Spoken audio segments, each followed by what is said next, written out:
Even kijken hoe ik dit doe. Echt. Het lukt niet. Wat?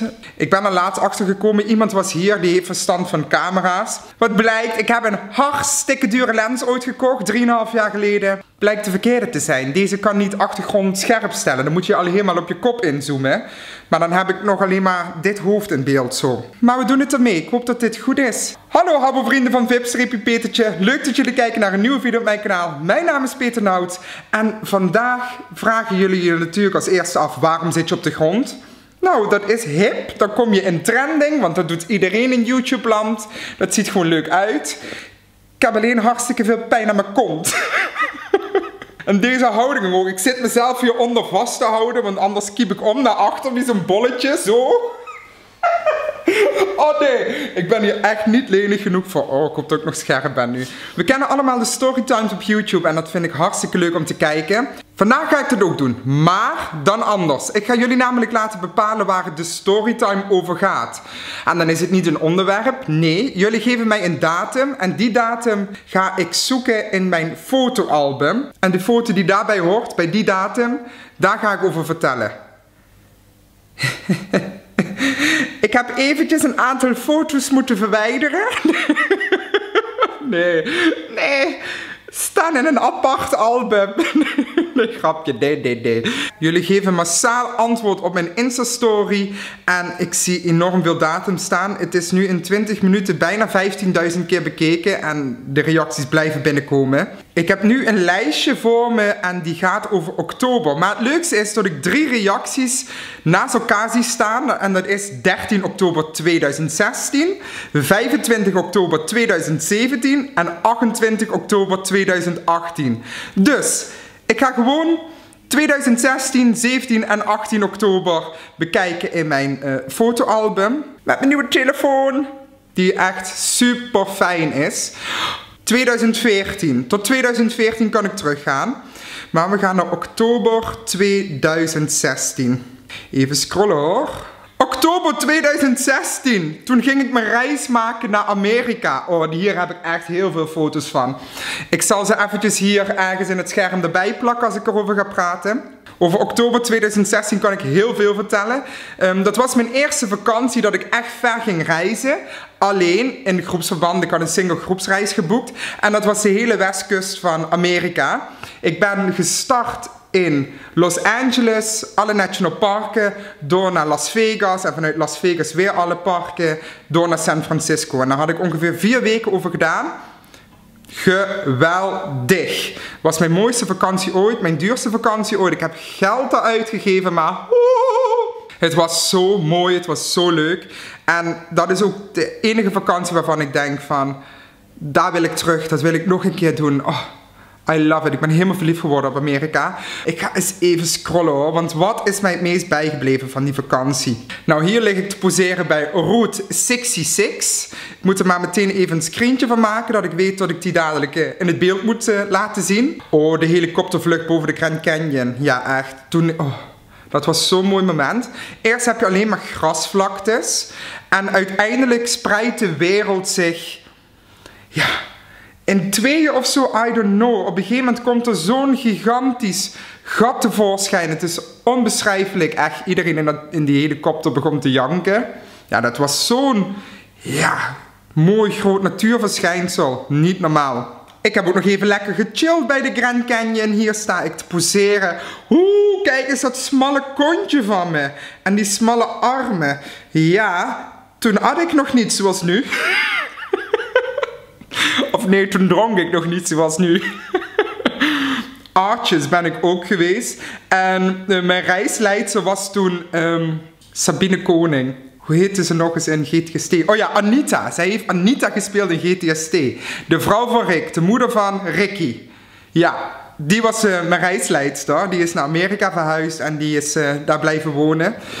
Voor de rest, ja, ik ben overal geweest. Alle national parken. Ik ben de bergen in geweest, ik ben de woestijn in geweest. Ik heb gefeest op Rooftops Bar in Amerika. Ja, geweldig, geweldig. Las Vegas ook. Het is zo'n sprookjesachtige wereld waar je in belandt. En ik hou ervan, hè. Ik hou daar echt van. Daar slaapt ook niemand, daar blijft het altijd druk. En voor zo'n druktemaker als ik is het echt super gaaf, super fijn. Ja, een kleine Eiffeltoren had je daar. Shows. Ik heb daar over die stipliggerij. Nou, over deze vakantie kan ik zoveel nog gaan vertellen. Daar, als jullie het leuk vinden, maak ik daar ooit nog eens een video over. Dit was mijn mooiste foto in Amerika. Yosemite National Park. Geweldig, geweldig. San Francisco was ook leuk, ben ik op stap gegaan. Nou, als jullie daar een hele video over willen, dan hoor ik het graag. We gaan door naar oktober 2017. Oh, in oktober 2017 heb ik mijn merchandise toen uitgebracht. Truien, etuiën en dergelijke. Ik heb zoiets, ik moet alles een keer doen in mijn leven, zo ook de merchandise. Hartstikke goed verkocht, heel veel verkocht. Echt super blij, dankbaar voor, maar het was ook gewoon heel veel werk. En nou ja, ik was er wel heel blij mee. Het waren allemaal goede kwaliteit shirts, dat vond ik wel heel belangrijk. Ik heb er zelf ook heel veel geld moeten insteken. Maar nee, blij dat ik het een keer heb gedaan. Maar nou vind ik het ook wel, ja, ik weet niet of er nog ooit wat komt. Misschien wel, misschien niet. Maar goed, ik heb een hele leuke goede band met die leverancier. Dus als het ooit in mijn gedachten komt, zou ik altijd nog dat kunnen maken. Of doen. Maar goed, ik heb nu zoveel dingen wat ik op het moment allemaal moet doen. En met name bij mijn studie. Dus, nou, dan staat dat op een lager pitje. Ik zie dat. En op oktober 2017 had ik blijkbaar gedronken. Nou, dat dus. Oh, 15 oktober 2017. Toen ben ik met D en Stefan de Vries allemaal op stap geweest. Toen heb ik de Ring video opgenomen met D in oktober. Oh, die moet ik eventjes, die ga ik aan jullie laten zien. Ik wil je hand hier op dit plaatje. En dan ga ik namelijk je hand eventjes natekenen. Oh, ik heb niet van die dikke borstenvinger. Teken op één van deze vinger een ring. Ja. Ga maar houden. En dan Monica. Oké, ja. Nee, ik ga niet zo snel. Ho, ho. Kom op. Ja, heb je hem? Oké, goed. Dan zei ik de puntjes nog even zo. Kijk, zo hebben we de puntjes. Mag je hem zo vastpakken? Wat is dit dan? Oké. En dan mag je zeggen 5 keer ring. Ring, ring, ring. Hallo met Peter.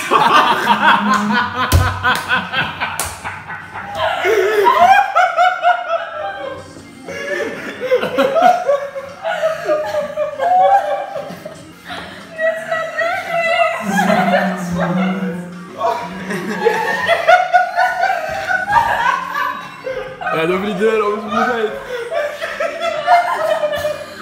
Oh, die is toen viral gegaan, dat was niet normaal. Nou, dat was eigenlijk oktober 2017. Niet zo heel veel.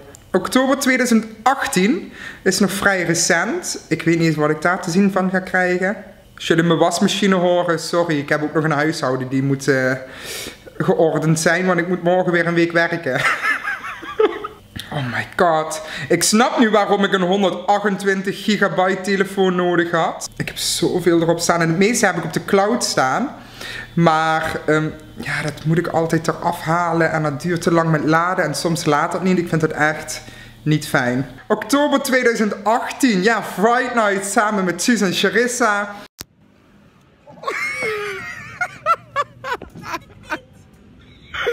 Oh.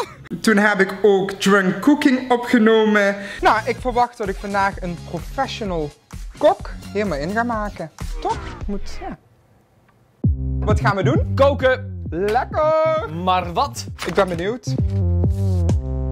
Cupcakes. Daar heb ik nog nooit van gehoord. Echt niet? Dit is een cupcake in de vorm van een kut. Ik vraag me af hoe ik dat van deze ingrediënten ga maken. Echt waar, ik heb nu al een zware hoofd. Ja, maar dat ga ik dus juist niet vertellen. Ik dacht dat we gewoon frieten uit de airfryer hier konden maken. Maar En dan stop jij je cupcake in een airfryer. Ja, ik maak alles uit de airfryer. Ken je dit? Ja, ik ken dit spel inderdaad. Ja. Dus als de bek dicht gaat, moet je een shotje doen. Wie de meeste shotjes heeft, verliest. En die krijgt dan een stroomband om bij het koken. Ja! Go! Okay. Ah, nee! Oh, nee! lekker bij mijn ouders gechilled. Het was toen die hele warme zomer. Oh my god, het was warm hè. Echt heel warm. En lang warm. Toen heb ik heel veel bij mijn ouders buiten in de tuin gezeten, in het zwembad. Samen met mijn nichtje naar de kermis geweest, met Isabel in Heerlen. Heel gezellig, heel leuk. Ik had de opening van Game State. Was een drukke maand. En ik moest nog naar de Oktoberfesten. Natuurlijk. Met mijn vader. En daarna zie ik 3 november 2018 een sportselfie. Nou, dat is lang geleden. Dat kan wel eens kloppen toen ik daar voor het laatst was. Esme Leon. 25 november 2015. Zij gaat een stukje terug. Ik heb alleen 3 augustus 2015. Nou... 11 maart 2015 samen met Joyce Joyner op de foto. Ik had nog geen volgers, ik had niemand. En Joyce Joyner was de eerste die gewoon tegen mij zei. Zij had toen echt een heel groot bereik, heeft ze nog steeds. Die zei tegen mij van kom maar met mij opnemen. Ik gun je dat, ik vind dat leuk voor je. En ik hoop voor je dat het heel groot mag worden. En toen kwamen de eerste mensen die mij begonnen te volgen. En ja, daar ben ik haar nog steeds heel erg dankbaar voor. Ik heb haar alleen lang niet meer gezien. Jammer. 9 juli 2016. Johnny's. Ik heb wel 12 juli. Oh my god.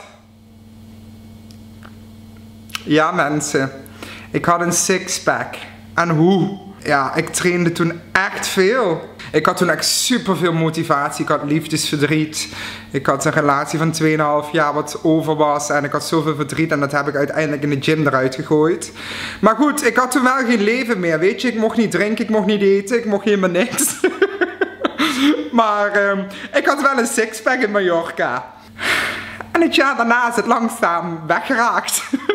Nou mensen, het geheim van bijkomen is op jezelf gaan wonen. Als je op jezelf gaat wonen, kom je automatisch 10 kilo bij. Ik zweer het, dat is echt zo, dat zegt iedereen. En ik zei ook altijd toen ik nog niet op mezelf woonde, ja, dat heb je zelf in je hand. Maar goed, als je gewoon op jezelf woont en uiteindelijk gewoon het 's avonds om 12 uur kunt gaan koken, omdat jij daar zin in hebt, omdat jij dat wil en omdat niemand op je let, nou, dan ga je dat doen. Mis ik het? Ik weet het niet. Ik heb altijd wel gestruggeld met mijn gewicht. Ik heb altijd vroeger ook wel overgewicht gehad. Daarna weer heel slank, te slank. En daarna te gespierd. En toen weer dit. En ik ben een jojo, echt. Ik heb nu dus weer een klein buikje. Hou lekker van jezelf. Je bent mooi zoals je bent. En ja, boeiend. Geniet van het leven.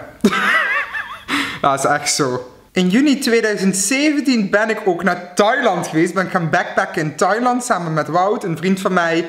En toen hebben wij 4 weken lang rondgereisd door Thailand. Ja, was geweldig. Maar goed, wij gingen met de intentie. Oh, wij worden hele stoere backpackers. We gaan in hostels slapen. Nou, ik heb 1 hostel van binnen gezien. Alleen gezien. Ik ben binnen 2 minuten naar buiten gegaan en ik heb het resort ernaast gepakt.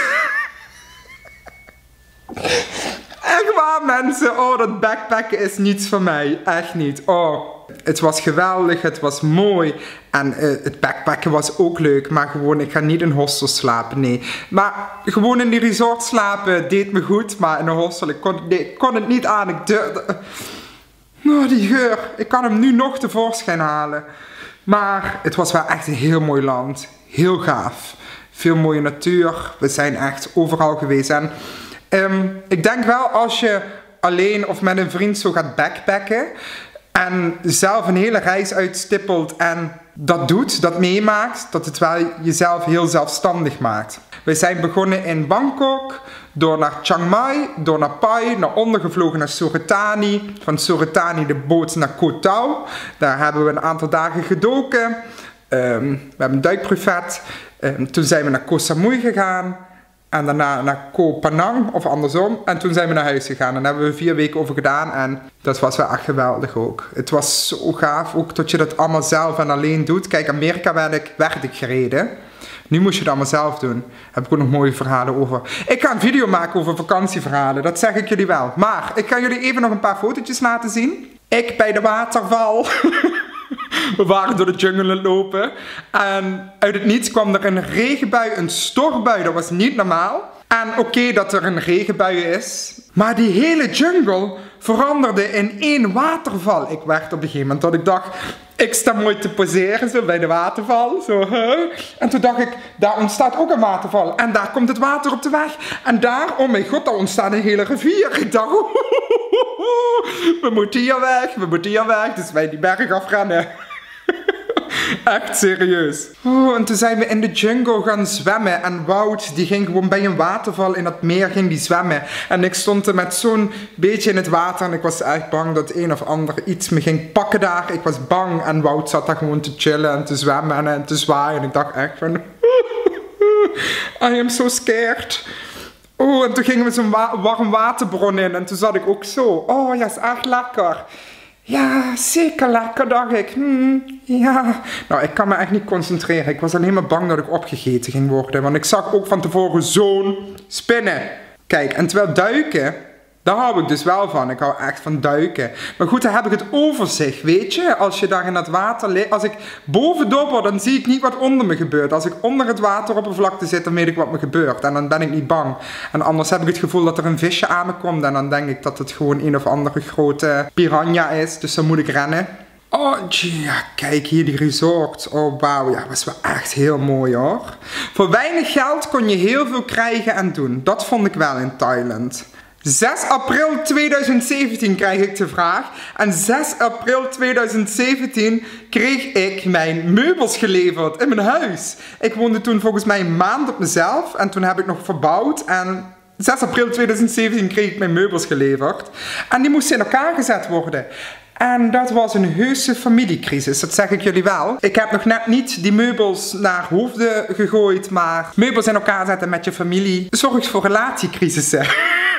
Het is uiteindelijk allemaal helemaal goed gekomen. Maar dat moment ernaartoe, nou ja, op een gegeven moment ben ik maar buiten gaan zitten. Ik dacht van ja, laat het ze maar doen. Want we zijn allemaal mensen die het dan op dat moment toch beter weten of kunnen of doen of weet ik wat allemaal. 30 juni 2016. 7 dagen Mallorca. Ja, Mallorca. Toen was ik ook nog een of andere spierbundel, sixpack. Dat was een feestvakantie, dat was echt geweldig. Al weet ik er niet meer veel vanaf. Maar het was wel echt hartstikke leuk. Ik ga. Doeg! Tot de volgende keer. Vergeet niet te abonneren, want anders wordt het nooit wat. Doeg! Hoi. Nee, dat kan ik niet erin zetten.